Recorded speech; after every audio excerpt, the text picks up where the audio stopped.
ayun nga guys, pauwi ako ngayon ng Tayabas at nasiraan kami ng bus. Ayan.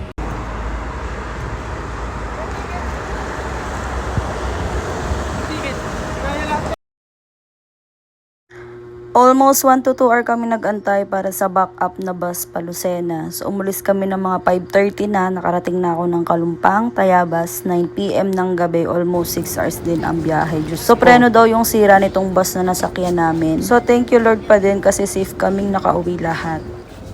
A day in my life in Tayabas, Quezon. So, di na nga ako nakapag-video guys kagabi kasi sobrang pagod. So, ito na yung almusal namin. Tamang kain lang sa dahon. So, uso talaga yan dito sa probinsya guys. Para iwas na rin sa maraming hotdog, itlog, tuyo, tapos suka. So, yan yung almusal namin ngayon guys. At marami tayong gagawin. Maglilinis, maglalaba, magbabawas ng mga kalat-kalat. So, ayan si mother. Sabay-sabay kaming kumakain dito sa labas ng aming bahay.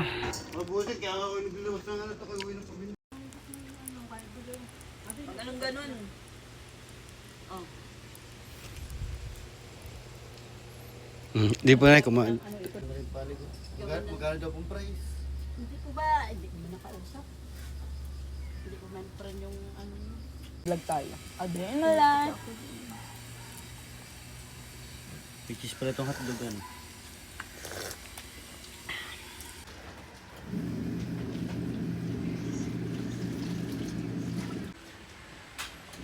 So ayun nga, naglaban na nga ako ng mga natitira naming labahin at mga cover ng aming mga kama.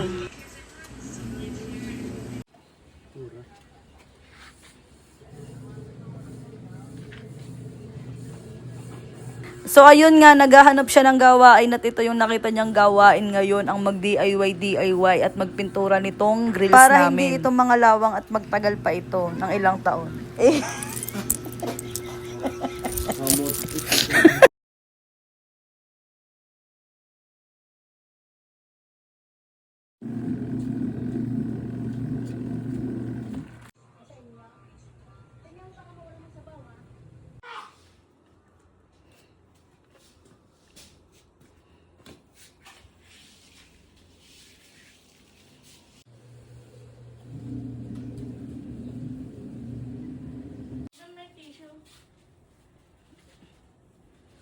Sa lamesa ang tissue ah.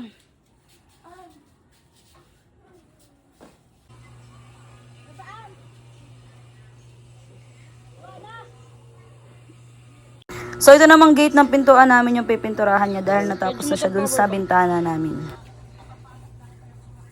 Yung klaseng saksakan. Type C.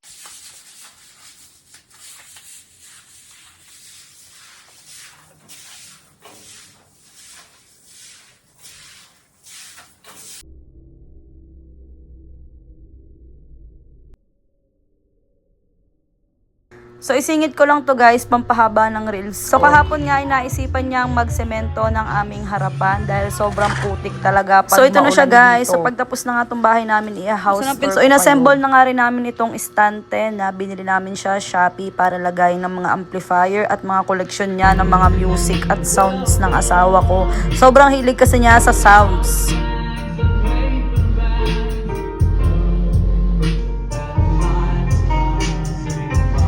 So ayan nga guys, naglinis-linis na rin kami at nagtanggal ng mga mangilan-ngilang kalat sa aming bahay. Sobrang dami kasi namin gamit guys at hindi pa nga tutapos yung bahay namin kasi maglalagay pa kami ng loft sa taas.